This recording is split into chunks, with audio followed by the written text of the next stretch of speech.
This Travel Tip Tuesday is all about mail. How do you get mail on the road? Yeah, I'm scratching my head because I don't know either the best way. So we've had a lot of wrong ways, and that's what I want to tell you about today. So the first thing you need to know is you need a mail service, right? So you have to have someone to collect your mail, and there's a bunch of services out on the internet that you can find.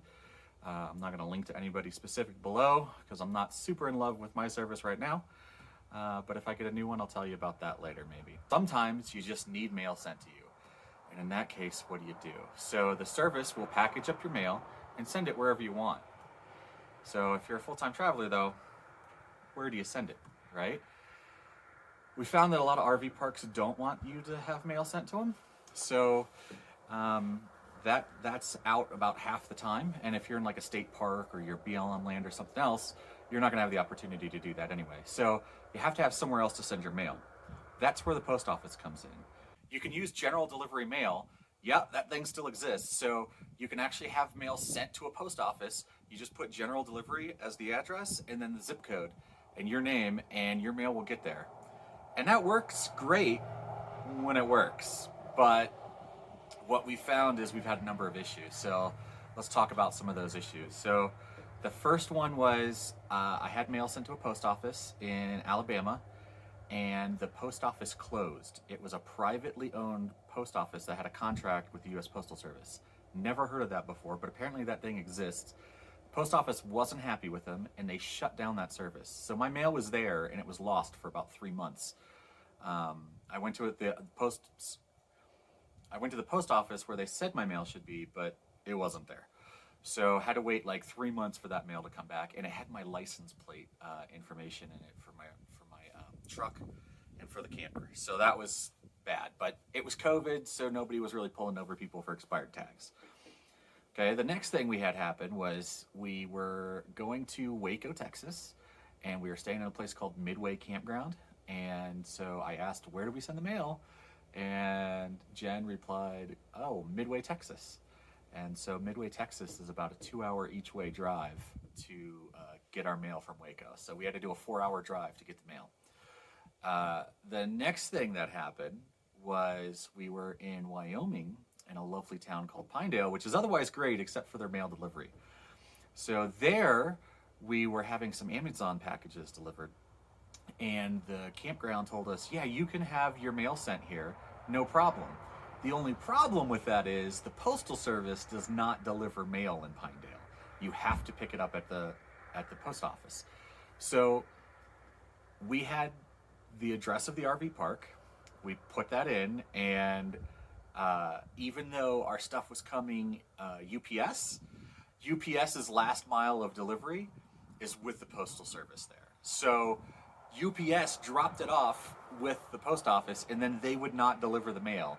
And their policy in that town is to return every item that is not marked with a P.O. box. So the only way to get mail in Pinedale is to have a P.O. box number. And so eventually we figured that out, which was really frustrating. And the RV park was kind enough to give us their P.O. box number so that we could have stuff sent there and picked up. But you can see it gets kind of complicated. The next one I just encountered a few days ago. So we were in Santa Fe, New Mexico, and I tried to send general delivery and looked up the zip code, made sure that it was close by where we were and everything. I had, thought I had all the other issues taken care of. But in reality, in Santa Fe, there was only one post office in the whole county that will accept general delivery mail. And if you don't have that particular post office, then your mail just goes missing in action. So right now, I don't know where that mail is. I actually had a check for a client of mine in there that could really help for Christmas, but it's, not going to be here in time now because typically general delivery mail is held for 30 days. In this case, they might send it right back, but then I have to have it sent to where we are now, and the whole process is just going to take a couple weeks to a few months. So, yeah, so you need to call the post office that you want to have mail delivered to, ask them if they'll accept general delivery. You can go on the USPS website to find that information. Google Maps won't have the phone number for each post office. They have the generic federal number. So you have to go to the USPS service website and then type in the zip code, and you can find the phone number for that. And I'll leave a link for that down below. But yeah, that's just some of the issues that we've had. The other issue is when you're using, say, Amazon, or you need something bigger delivered, right? So if you're not just getting mail, but you're getting a package, a lot of RV parks will let you have stuff delivered, but a lot of times we find that that's not the case, or like I said before, we're in a state park. So the easiest thing to do is have it sent to like an Amazon locker, right? But if the item's too big, then Amazon lockers won't work. So then there's places like GNC's, we've picked up at Chinese restaurants, gosh, a whole bunch of weird like stores where we've had to pick up stuff because they team up with Amazon and accept these bigger packages in exchange for foot traffic coming in through the door. So that's why GNC did it nationwide.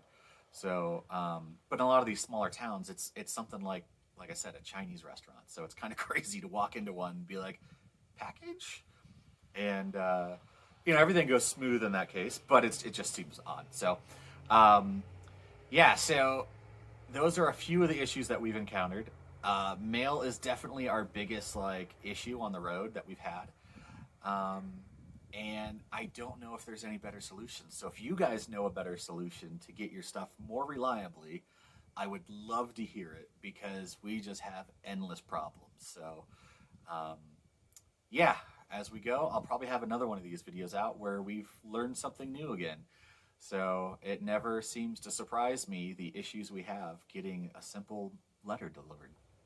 All right, guys, that's your Travel Tip Tuesday. Travel Tip Tuesday!